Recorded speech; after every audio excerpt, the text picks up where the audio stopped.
how can you save yourself tons of time when it comes to creating your presentation?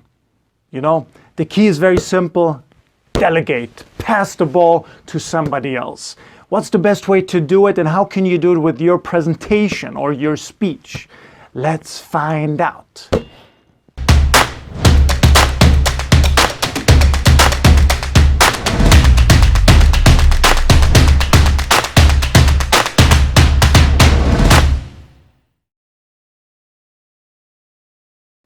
If you're an entrepreneur, or you're an executive or a manager, you know, or you just have a virtual assistant maybe, these people, you know, that you're managing, that you're leading, that you're working with, they can really help you create your presentations faster. So much faster, you know. You don't have to do everything yourself.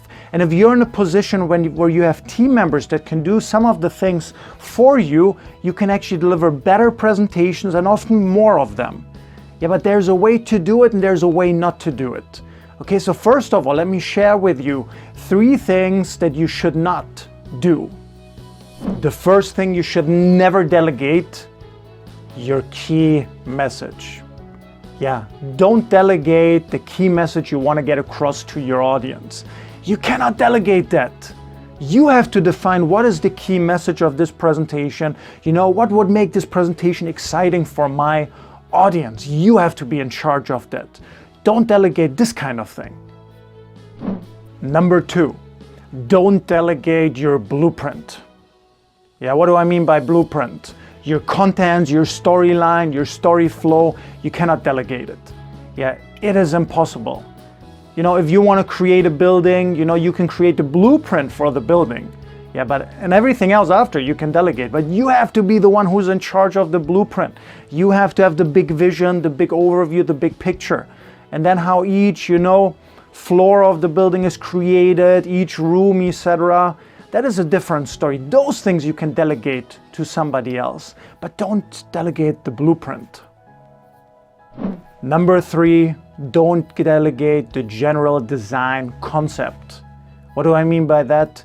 Don't delegate, you know, when it comes to your slide design, for example. You can delegate it completely. And unfortunately, I've seen some executives do it.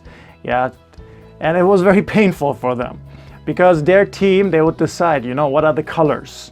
What fonts would they use? You know, all these foundational design things. And this particular executive that I've been working with, he hated it. So he said, change it. And they still didn't get it what he wanted, you know, and they sent him another copy. And he checked it again, and he sent it like, I hate it, change it. So it took him around 3 or 4 times until he found out, okay, this is what I want. And then when he was working with me, you know what he asked? Oh, Ben, what can I do? I hate it. I have to create all my slides myself.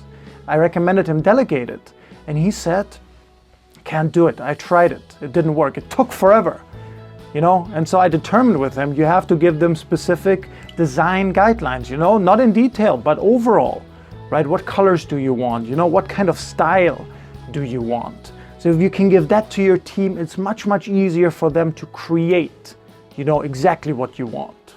So what can you delegate? There are 5 major things you can delegate that takes so much time for you, you know, so it totally makes sense to use your high impact hours for different things. So these are things you can delegate very, very well. Number 1 thing to delegate is fact research. Yeah, if you have to find facts, okay, if you have to figure out something from some study, or you have to find a study that you need to use for your presentation to support it, let your team search for it. You know, send you what they find, you look over it, and then you pick and choose the right facts that you want them to include in your presentation. Number 2 is example research. Examples or stories. Let's say for your presentation, you know, you need a specific example or a specific story. Let them research, let them find it for you and give it to you. Again, you look over it and then you decide which one you want to include in your presentation. Number 3, photo search.